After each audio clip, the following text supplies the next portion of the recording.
Sir, come on up to the podium and tell me your name.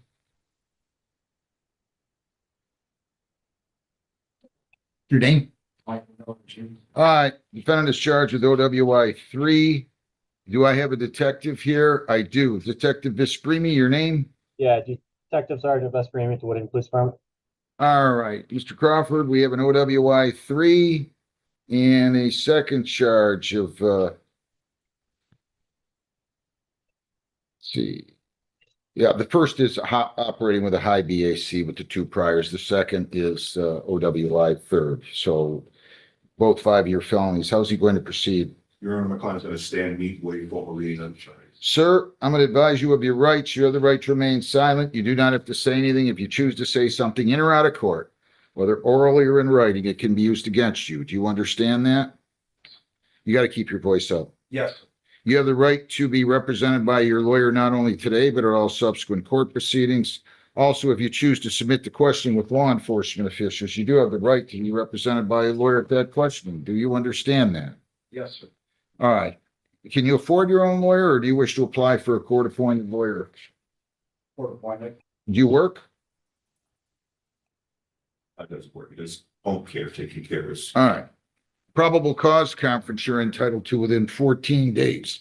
At the probable cause conference, your lawyer will discuss this case with the prosecutor. If it goes that far, preliminary exam will take place 7 days thereafter. Probable cause conference will be in front of Judge Husson, January 27th at 9:15. Preliminary exam will be February 3rd at 11 a.m. At the preliminary exam, they have to show that the crime was committed and that you were the one who probably committed the crime. If they fail to prove that, you'll be released. If they fail to prove that as to both counts. If they prove it as to any one count, then you'll go to the Circuit Court Criminal Justice Center for further proceedings. Do you understand that? Yes, sir. All right, so I have January 27th, again, at 9:15, February 3rd at 11 a.m. All right, I'll address bond, and you can put in your 2 cents, Detective. Go ahead, Mr. Crawford. Your Honor, my client isn't a danger to the community or himself, self-position. He's asking for personal bond, Your Honor. If at home he just lives with him and his grandmother, she's in need of regular, steady care. He provides that as part of his income. Without him being present, Your Honor, she will be in real danger, unable to take care of herself. My client's going to return back to court to take care of this. He really understands that this is very serious, so he intends to return. Your Honor. All showed up. Thank you, sir. Detective Vispremi, did you contact the defendant today, or did you just go out and arrest him? I believe he was at Wayne County, and our officers picked him up from there. What were you in Wayne County for, sir? They called. But I don't know. I believe he was getting released from Wayne County. If I'm For not what? mistaken. For what, sir? I believe the probation department. I was seated by a probation officer. Will be released. How many prior drunk drivings does he have? I believe we have 2, Your Honor. 18 years. Some time ago. 18 years ago. Looks like 98 and 2007 out of Ohio. There was a 22 where it was nollie pressed out of Taylor. Lieutenant, what was the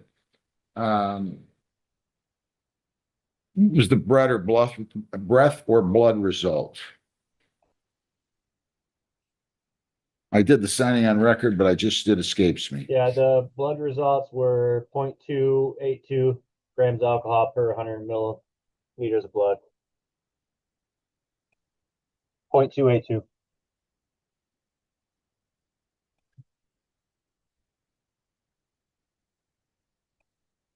Do you drive? Do you have a valid license? No. Can you get out to Livonia? Yes. How?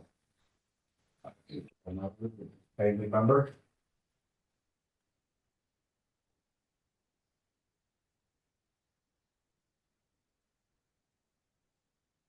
I can do one of two things. I can either make this easy and have you go get it yourself, but you're going to have to get it yourself, or I can order you to go to the county jail and you won't be released until you're fitted with a sober length device. Do you understand? Yes. to which you choose. Lieutenant, what do you have to say? Anything else on bond? No, Your Honor, leave that to the court. I'll give you a $10,000 personal bond. No contact with the prosecution witnesses except through your lawyer. You cannot leave the state without consent of the court. You cannot violate a law or ordinance. You must appear in court as directed. I want you going to AANA at least 4 times per week in person, and you are to be on a SoberLink device by the end of the day. You're going to talk to probation. They're going to take you over there, and that is the way it's going to be. Do we understand one another? Yes, sir. All right. So, Mr. Crawford, did you get him an AA form? Just Thank you. So that's it. I'll release you, but you're going to get a SoberLink right now. Do you understand me? Sir. All right. Good luck. Thank you, Your Honor. Thanks a lot, Lieutenant. Is Trenton out there yet? What's that? Yes, they are, Judge. Get him in here, I'll bring them please. in right now. Teresa Lynn Riddle, 25T642922. Bill Crawford representing Riddle. Thanks. Ms. Riddle, if you're there, okay.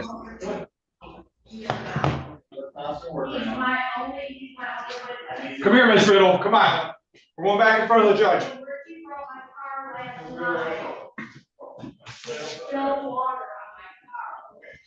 You can take. We're not. Miss Riddle, come on. We're gonna deal with this other matter first. Your car thing can wait. Come on, we gotta go see the judge. Come on, My Richie Lyons spilled water on my phone. that's not priority right now. Come on, come on. We're going in front of the judge again.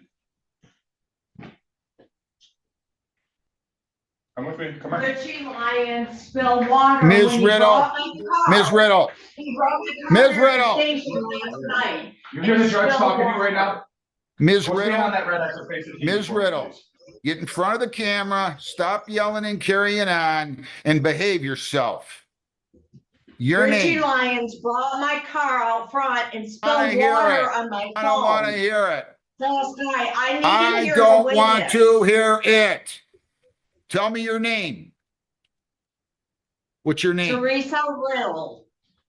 Your He's appearance. my witness that he spilled water on my phone last night. Ma'am, My Ma'am. phone was, ma'am, Oh, I'm so- gonna, you know what I'm gonna do if you'd say another word?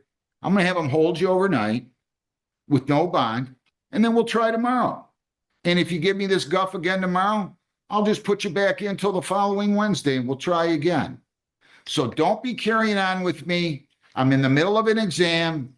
I'm gonna arraign you, but you're not gonna carry on like this. Do we understand one another? Yes or no? yes, All right. yes. Now we're gonna talk about the arraignment. Does she stand mute, waive formal reading? Yes, sure. Why wasn't she here? Your Honor, my understanding is that some water spilled on her phone, and my interpretation was that prevented her from being able to call an Uber or whatnot to get here. But that is my best interpretation for my conversations. Very, Richie This Lyons phone. picked me up. It wasn't your I'm turn to sorry. talk. I'm It was not sorry. your turn to talk. I'm sorry. Her phone got wet and it ruined her phone, and so she couldn't call. Is that, I'm Yes. just asking, is that true? Correct. couldn't call, and she was unable to get a ride. She didn't have. She lives on Charlton. You still live on Charlton, ma'am? No, I live at the, Southland Motel My right now client is temporarily. She's unhoused. She's staying with a friend who happens to have a room at the Southland Hotel right now. She got a P.O. box she can give the court. Yeah. Sergeant, how did you pick her up today? How did they pick her up? Good afternoon, Judge, Detective Sergeant Mark Driscoll. After I was made aware that a warrant was going to be issued, I was able to realize Miss Riddle was in town on our flock camera system. One of our officers located her over at Walgreens made contact with her. They were made aware of the warrant that she didn't appear this morning as she was scheduled to, and that's where we're back at it again today. And she was at Walmart? Wait a minute. Walgreens, Judge. Walgreens in in our Trenton? city. Yes, sir.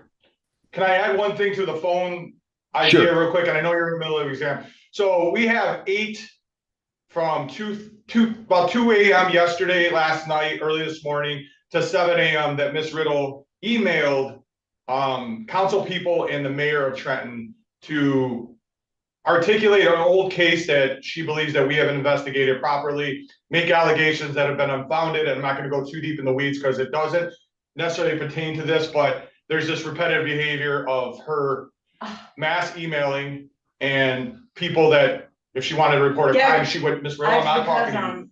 Ms. I'm not Riddle, talking to you, Ms. Riddle, Ms. Riddle, ma'am. The judge is talking to you, ma'am. Don't talk to me, talk to the judge. Ms. please. Riddle. Look at me, ma'am, or I'm gonna cut this off and we'll Yes. arraign you tomorrow. So my point, Judge, is I believe that her phone was operational. She was able to send 8 consecutive emails between 2 AM and 7 AM to the mayor of Trenton, to several city council members. So to me, the excuse that her phone wasn't working, obviously working well enough, ma'am, I'm not talking to you again. Stop it. So that's just what I wanted to articulate, that we have this ongoing issue with her within the city, contacted people that she wouldn't report a crime to. Now her claim is that her phone was broken, Judge. That's where I'm at. It was Prepare a wet forfeiture, It got ma'am. by Richie Lyons, and I need to hear. Ma'am, I'm gonna really lose my patience here if I already have. I'm not gonna ask you again. You don't want to show up on this case. You weren't here March 26th. You weren't here April 24th. You weren't here December 4th. I arraigned you yesterday and you didn't show up today. We're not putting the warrant in the lien, but I am forfeiting the bond. And the new bond's going to be 10,000, 10%. And if you post that, and you don't show up, you know what I'm going to do next time? I will set 100,000 cash and you will be sitting in jail until I get ready to take care of this case. This is ridiculous. You don't get to do this. Ma'am? I have Ma'am, evidence. I'm not going to argue with you. And that's it. We'll give you an early court date. Unfortunately, you just screwed yourself by not showing up today because Trenton isn't going to be back in front of me for 2 weeks. So I hope you can post $1,000. What, ma'am? I need Ma'am? Richie Lyons here. I've He had was the it. one who Ma'am? spilled the water on my phone when he picked me up last night. Ma'am? Do you believe Richie Lyons? Ma'am, I believe that you were He's my only witness. I believe if you were at Walgreens in Trenton, that you could have made it here for your court date. Period. No, my phone Ma'am, died. ma'am, Read ma'am. the receipt. The receipt says Ma'am, that the phone was dead. This hearing and I is went to over. Taylor. You don't understand. Same bond conditions as I outlined yesterday. Now you have to post 1,000. If you want to forfeit that, that's up to you. You must have a lot of money because you forfeited a I'm ton of on bonds Social on this. Security disability and I only Ma'am. get a pension Ma'am. from Customs and Immigration Keep your mouth for down. 10 years I Ma'am, served. keep your mouth down. What, Sergeant? Sorry to bother you, Judge. I know you got a hearing. Can we put in a stipulation for her not to contact? Because I don't want this to get to another harassment complaint.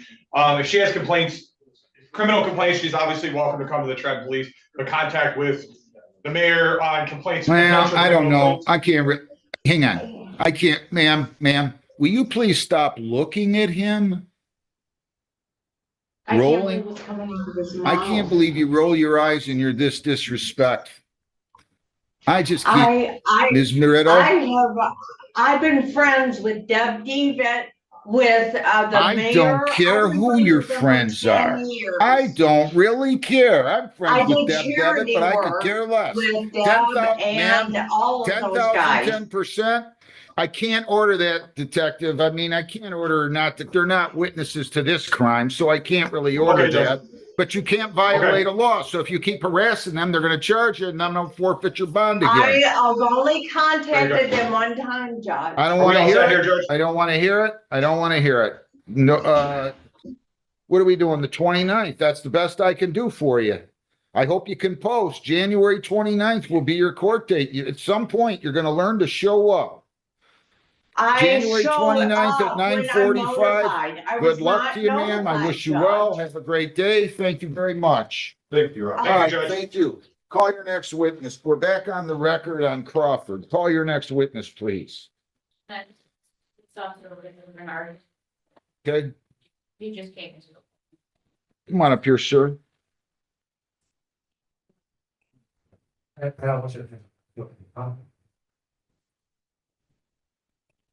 Right up here. Right up here. Raise your right hand. You solemnly swear or affirm under penalties of perjury that the testimony you'll give in these proceedings will be the whole truth, so help you God. I do. Okay, have a seat, please. You may proceed, Ms. Adit. Thank you, Judge. Could you please state your full name and occupation for the record? Richard Bernard, I'm a police officer at Brownstown Police Department. And how long have you been with the Brownstown Police Department? I'll be 3 years in April. And prior to that, were you in law enforcement somewhere else? Yes, Where was that? Detroit Police Department, And how long were you with the Detroit Police Department? a little over a year. And on November the 28th of 2025, were you working in your capacity as a police officer with Brownstown on that day? Yes, ma'am. Were you working in the evening hours on or about 7 o'clock in the evening? Yes, ma'am. And were you in full uniform? Yes, ma'am. Can you describe that for the record? Dark navy blue, police uniform, navy blue badge, with my first initial, last name on the front of my McNally, and police on the back of the McNally. And were you in a police vehicle? Yes, ma'am. Was it fully marked? Yes, ma'am. Did it have lights and sirens? Yes, ma'am. And did you go to the location of 26257 Ingram Drive in Brownstown City, in the state of Michigan, County of Wayne? Yes, ma'am. And why did you go to that location? We got a call for a family problem. And was that via dispatch? Yes, ma'am. And, did you go by yourself or with another person from your department? With one of my partners, What's your partner's name? Officer Cormier. Is it Cormier? Yes, ma'am. First name, Joe. Joseph? Yes, ma'am. And did you arrive together or separately? Separate. And were you the first to arrive? Yes, ma'am. Did you activate lights or sirens? I had my cruise lights on. And, what color did they illuminate? Blue. Where did you park your car when you arrived at the location? In front of the location. Were you getting any updates from dispatch as you were going to the location? Yes, What were the notifications that you received? that the possible suspect was homicidal, suicidal in the past. And had access to edged weapons in the past. Access to what? Edged weapons. And then what happens when you arrive? When I arrived, the son's girlfriend walked out of the neighbor's residence to the west of the address and met with me in their front yard. They started to explain to me what was going on. And what did she say to you? She said that she witnessed the suspect put hands on her son or her boyfriend and choked him. And then what did you proceed to do? I asked her if she had residency to the house, and she said yes. And I asked her if we could go inside, and she said yes. She walked us in, and then that was where I met with the other parties. So when you say we walked in, was that you and Me and Officer Cormier. And did you have a body worn camera on that day? Yes, ma'am. Was it activated Yes, ma'am. manually or automatic? And when did you activate it? As soon as I arrived at the scene. Now, after you got consent from to go into the home, what happens then? When I walk inside the home, I see the son of the suspect sitting in the living room and the wife of the suspect walking her walker towards the living room from the hallway. Did you talk to either of them? Yes. Who did you talk to first? I believe I talked to the suspect first, or not the suspect's son, sorry. And would that have been a Michael Crawford? Yes, ma'am. And did you know at that point where the suspect was? Yes. Where did you believe him to be? Dispatch advised us that he was in the garage, and then I verified with the other parties that he was still in the garage. And what happens when you talk to Michael? He explained the incident of the assault and strangulation. You say strangulation. This wasn't just another courtroom hearing. This was a case that quickly turned serious. A man stood before the court facing multiple felony charges, driving under the influence, again, a high blood alcohol level, and a history that made everything worse. This wasn't his first mistake. He had been here before, and now the consequences were catching up. The judge began by explaining the charges, 2 separate counts, both serious, both carrying heavy penalties. Then came the reality check. These were not minor offenses. This was a pattern, and patterns don't get ignored in court. As the hearing continued, the focus shifted to the defendant's situation. He wasn't working. He was caring for his grandmother, and his lawyer argued, putting him in jail wouldn't just affect him, it would affect someone who depends on him. For a moment, it felt like the court was weighing more than just the law. It was weighing real life. But then, the facts came forward. Prior offenses, a history of drunk driving, and a shocking detail. His blood alcohol level, 0.282, more than 3 times the legal limit. At that point, the tone changed. This wasn't just dangerous. It was extreme. The judge had a decision to make. Public safety, accountability, and the risk of it happening again. Everything had to be considered. Then came the ruling.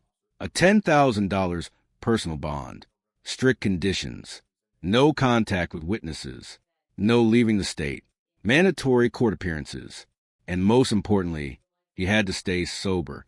Completely, the judge ordered something specific, a monitoring device to track his sobriety. No excuses, no second chances. And it didn't stop there. Mandatory AA meetings, 4 times a week, in person. Because this wasn't just punishment. It was control. It was prevention. It was the court saying, this ends now. The defendant listened quietly, because at this point, there was nothing left to argue, only consequences. And what comes next? And he started walking towards the storm door and sat in front of it. And then so I had Officer Cormier shut the big door into the laundry room. So that way I could try to see if the family could open up the big garage door so we had more light, had more space to work with, and So let come me- out safely. Okay, let me stop you right there. The garage door from inside of the home has a storm door and a regular door. Is that correct? Yes, And the other access point into the garage is the big door, correct? yes, ma'am. Is there another door to the garage as well? There is. Where, It's to the west side of the garage. So if you're looking into the garage from that inside laundry room door, it is to all the way to the left. so 3 access points into the garage, Yes. correct? And what were you planning on doing with David Crawford? So, after determining that we had, enough to lessen for DV strangulation, my plan was to open up that front main garage door in front of the house. So I asked the family if they could open it. They said that the chain had been frozen and the door would not open. So at that point, I asked the family if they were comfortable going over to the neighbor's house. So that way we had more room to work with, because my plan was going to be to open up that inside laundry room door and have the suspect called out to us. They were gonna hand him out so he could walk to us with his hands up, turned around backwards, just following the sound of our voices. And Would that have been to arrest him? yes, Oh. Now, did the family agree and proceed to go to the neighbor's house? yes, Did anyone else, arrive from your apartment to the home as well? yes, ma'am. I Sergeant Gruber. Gruber, you said? Yes, ma'am. Gruber. Yes, ma'am. And, did you formulate this plan with Sergeant Gruber and your partner, Officer Cormier? Yes, ma'am. Now, where did you proceed to station yourself in the home? Inside the laundry room. What about Officer Cormier? Officer Cormier was inside the laundry room at that entry point to the garage. And, when you were discussing this plan, were all three inside of the home? Yes, ma'am. And what would you say the time period is between the time Officer Cormier sees the suspect or defendant in the garage to when you start executing this plan to kind of get him out of the garage? I would say, my best guess, I would say about 7 minutes. And what happens, where does the sergeant then proceed to go? So when we were discussing our plan, I was not made aware that there was that third door until my sergeant was there. So prior to his arrival, I only thought the entry points or access points to the garage was through that laundry room door and the main door for the garage. So when we were discussing the plan, Officer Cormier said there was that third door, and Sergeant Gruber said that he asked if I wanted him to go hold that third door outside to make sure nobody came in or out. And I said, yes. And did he proceed to go outside after Yes, you decided that that's how you were gonna get the defendant out of the garage? yes, ma'am. Is there another access point independent of the garage into the home? Yes, ma'am. How many, if, you know, The back door. in the front doors? Yes, So 2 other access, like you said, back door, is it like a patio door? I believe it was a sliding door. And then the front door, correct? Yes, ma'am. So then what happens? So then, as my sergeant walks outside, Officer Cormier opens up that main door to go into the garage and the laundry room. Did you both have flashlights on, if you recall? I believe so. Were you illuminating the area in the garage? I believe when he was opening up the door to start to make commands, I was using my flashlight to clear a room in the laundry room, like to clear space because there were some things in the ground.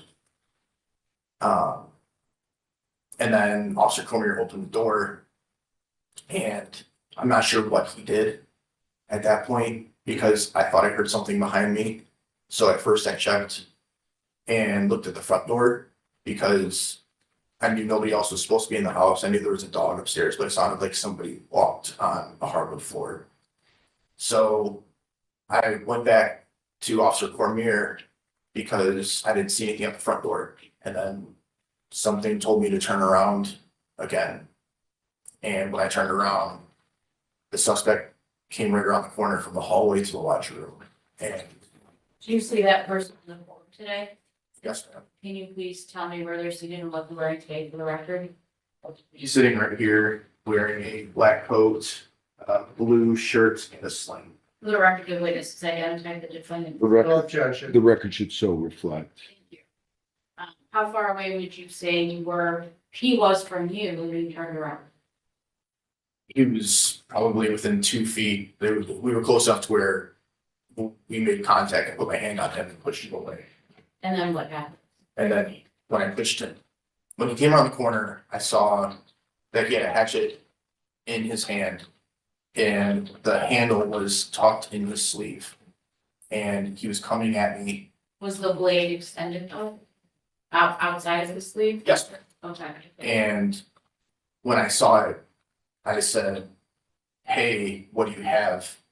And when my brain comprehended what it was, he still came at me. And then the laundry room is shaped in like a 90-degree angle. So he came around this corner, and that was when I put my hand on him and I pushed him backwards to create space. Did he say anything to you as this was happening?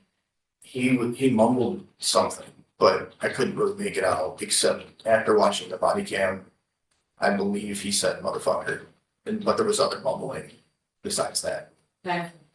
Would it be fair to say that the laundry room's in an L shape? Yes, Okay. So was he coming towards you with the hatchet in hand? yes, ma'am. And did you tell him to drop it? I said, "Hey, what do you have?" And I believe I said, "Let me see your fucking hands. Let me see your what? Your fucking hands." Okay, And did he ever stop coming towards you or put down the hatchet? No, ma'am. What happened? He kept coming at me, and that was when I pulled out my firearm and fired 4 shots, and I was also falling into the garage.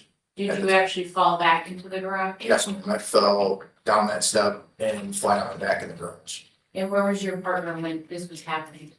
He was behind me. I didn't realize, but I fell into him too, and he fell backwards. He was directly behind you? Yes, ma'am. And at no point in time did the defendant stop or put down the hatchet at all? No, ma'am. After you fired 4 times, what happened to the defendant? He was laying on his back halfway into the garage. His legs were halfway into the laundry room. So I had me and my partner, Officer Cormier, grabbed his arms and pulled him into the garage so we could secure him safely, and then we could start trying to see where his wounds were. And, did you call EMS Yes, to come? my partner, Officer Cormier, did. And EMS eventually does arrive and transports the defendant to the hospital? Yes, ma'am. Now, what was going through your head when he was coming at you with the hatchet? I thought I was gonna die. Did you fear for your partner's safety as well? Absolutely. And was your body camera on during this altercation? Yes, ma'am. And I have what's been marked as people's proposed exhibit 2.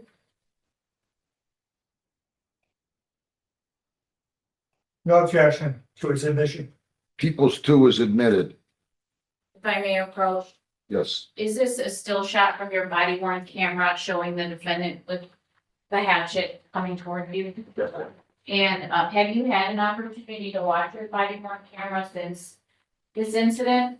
Yes, ma'am. And does it fairly accurately depict the events as they occurred? Absolutely. I have it marked as People's Exhibit 3. I would like to play just a minute for the court. Go ahead.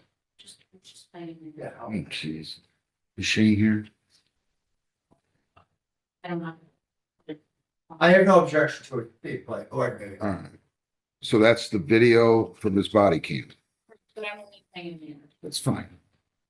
Mark the time. Don't know how to project it for you. Yeah, I know. And I'm not a tech master either. That, We thought you were, you have such nice equipment. I just kind of know what it is.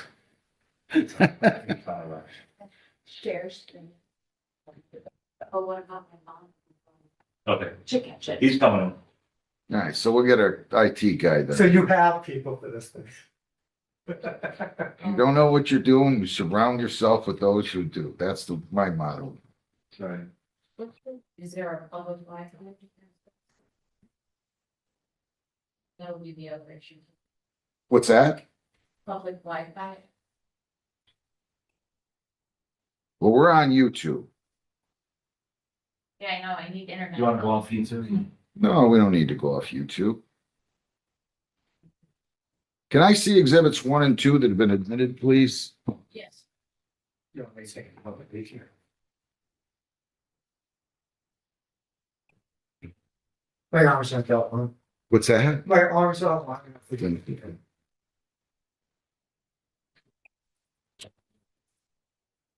All right, we need you to get, she's got a video that's gonna last 1 minute. I think she needs it. Oh, that's.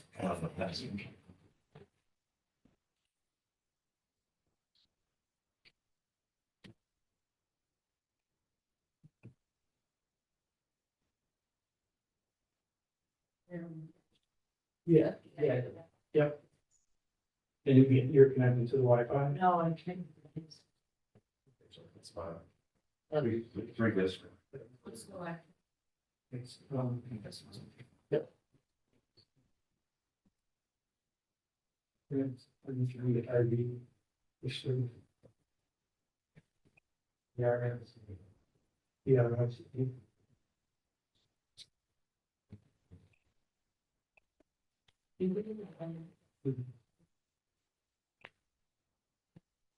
Yeah, and then just zoom in and show you three. Good.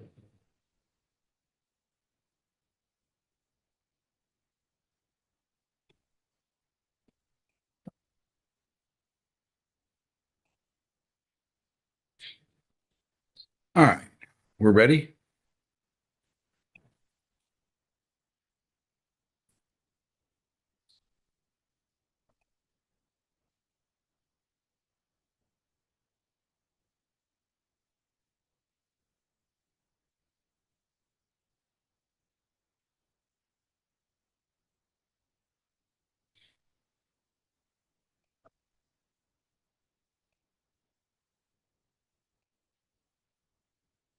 You just have to accept.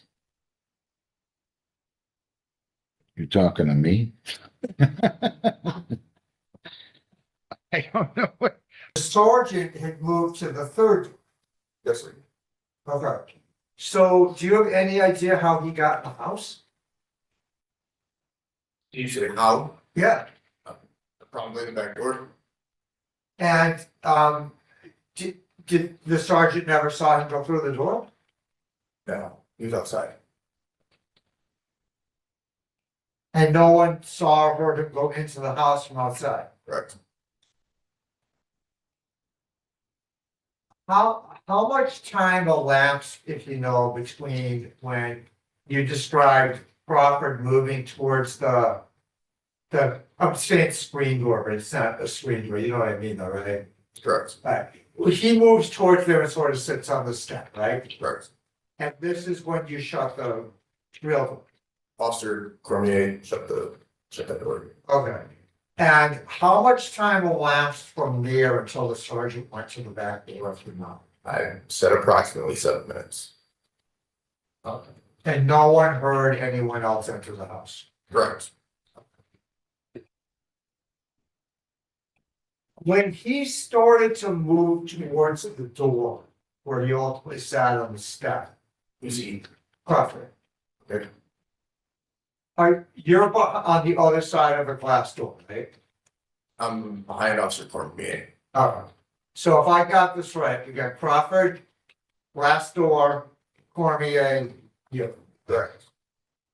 And you can see him through the glass door? No, Officer Cormier. Okay, well, what is Crawford doing at that point? Did you see him? Only saw what was on Officer Cormier's body cam.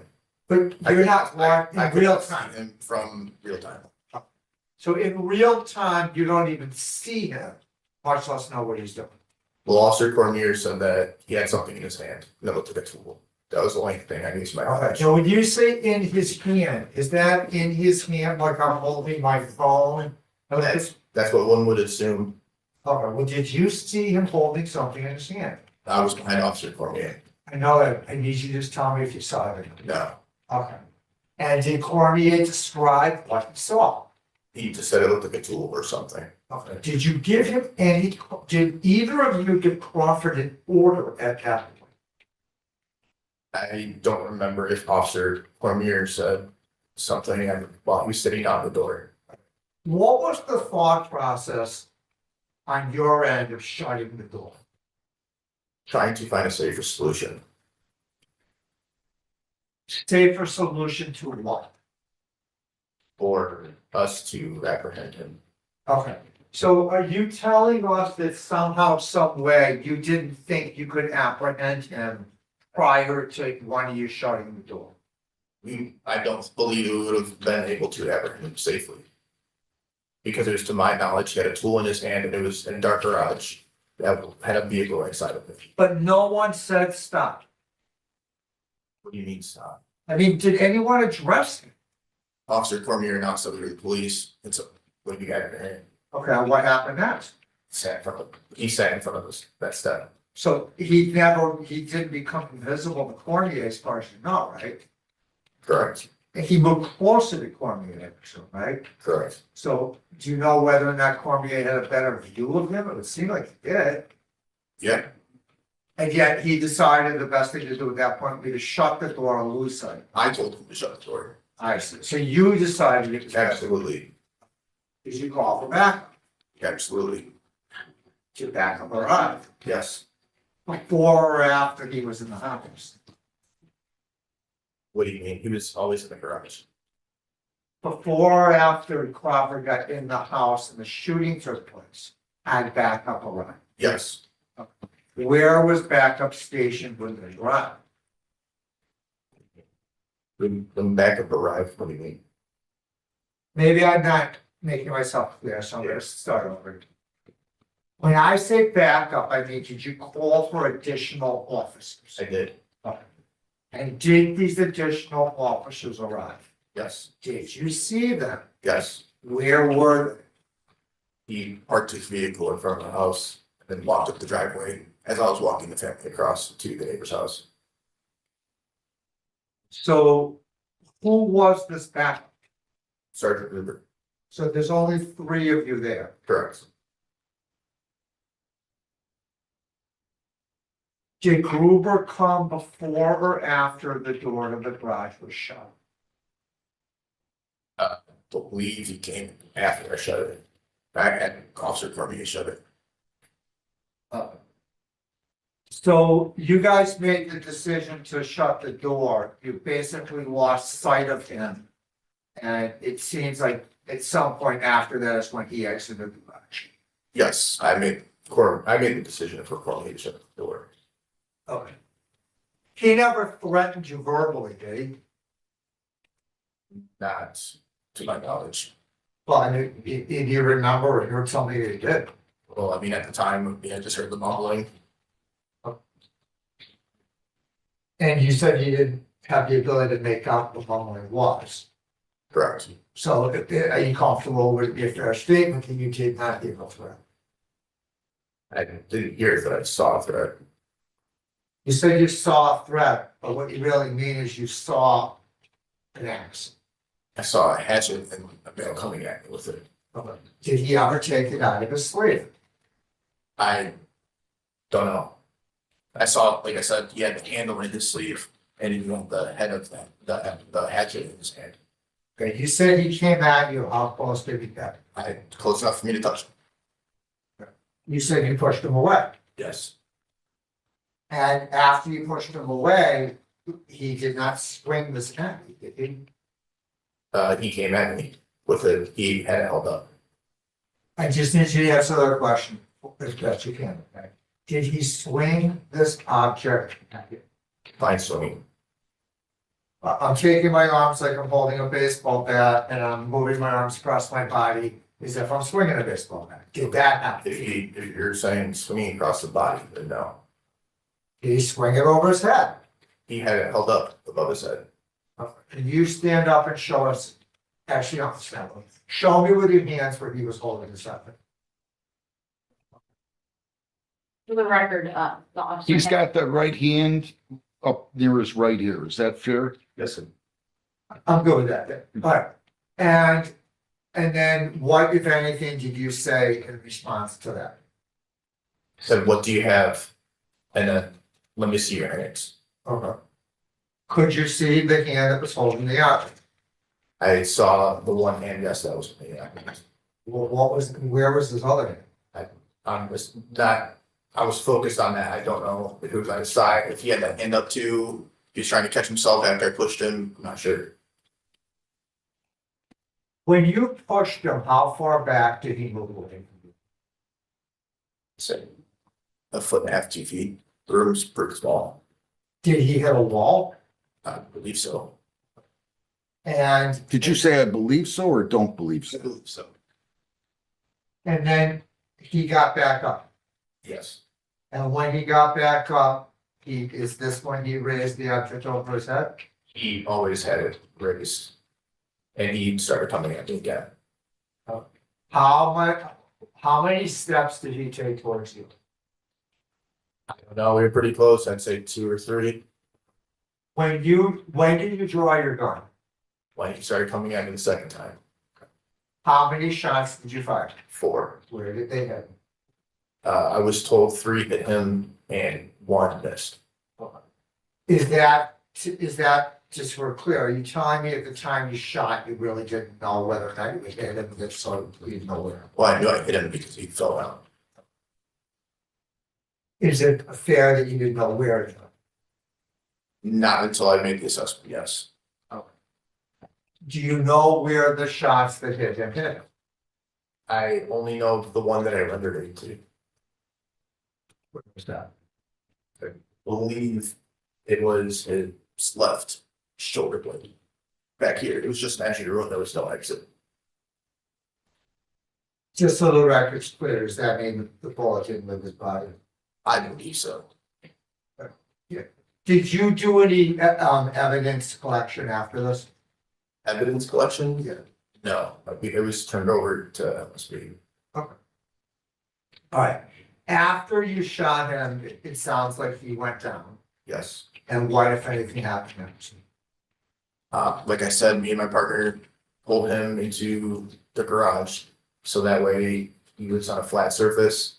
And we put him in handcuffs to make sure everything was secured, and then we started looking for his wounds, and I started to cut off his clothes.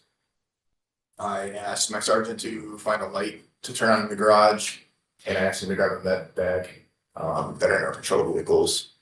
And after I was cutting through his clothes, I found an entry wound that was on his shoulder blade. So I asked for a chest seal, and Sergeant Gruber gave me a chest seal, and I put it on. Okay. What happened to the hatchet? It was on the ground. In the laundry room, right next to either the washing machine or the dryer. Do you know when it left his hand? After I shot him. Immediately? Yes. Did you see that happen in real time? I saw that as soon as, right as I pulled out my weapon, he had it raised in his hand, and as soon as I was done firing the shots, I saw him on his back, and I saw the hatchet at his feet. What was your goal in shooting him? I was stay alive and stop the threat.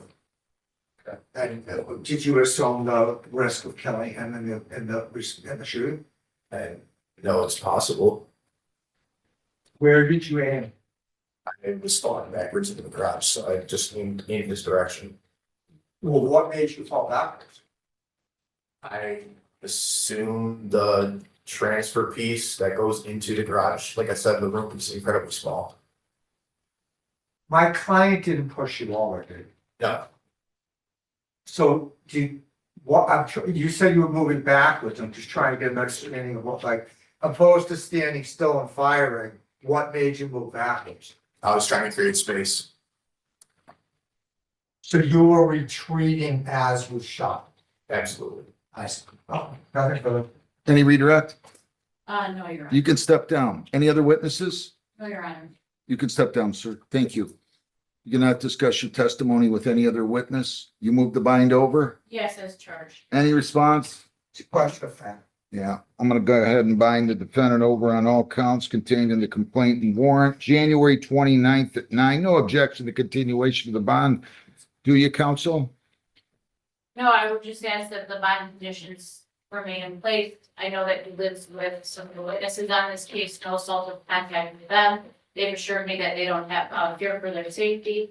In addition to that, no, I think he's on a GPS tether house arrest, so I would ask that continue and no contact with police officers at all. Bernard and Cormier, no assault, abusive, or intimidating behavior toward Michael Crawford, no contact with prosecution witnesses, no alcohol, marijuana, or illegal drugs.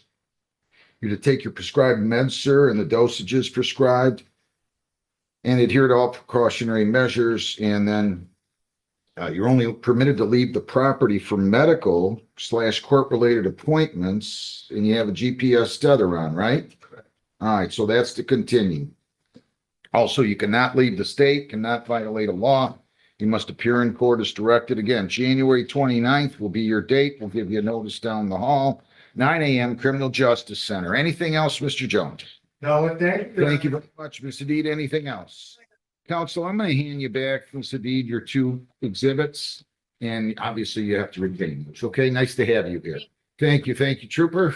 Good luck, Mr. Crawford. Thank you, gentlemen. I wish you happy new year, right? Good to see you. Good to see you, Mr. Jones. It's been a while. Take care of yourself. I will do. I hope you will do the same. I We will. learned a lot today, right? What's that? We learned a lot about tech today, right? Yeah. Goes in one ear and out the other. You know, I had a computer science class in college and I've struggled to get a B. Did we learn My roommate was a computer science major, so he You had. cheated off him, right? Take care. Nice to see you. You don't know who the judges do. I'll text you and let you know. All right. We'll figure it out. All right, thank you, Tom. Great to see you.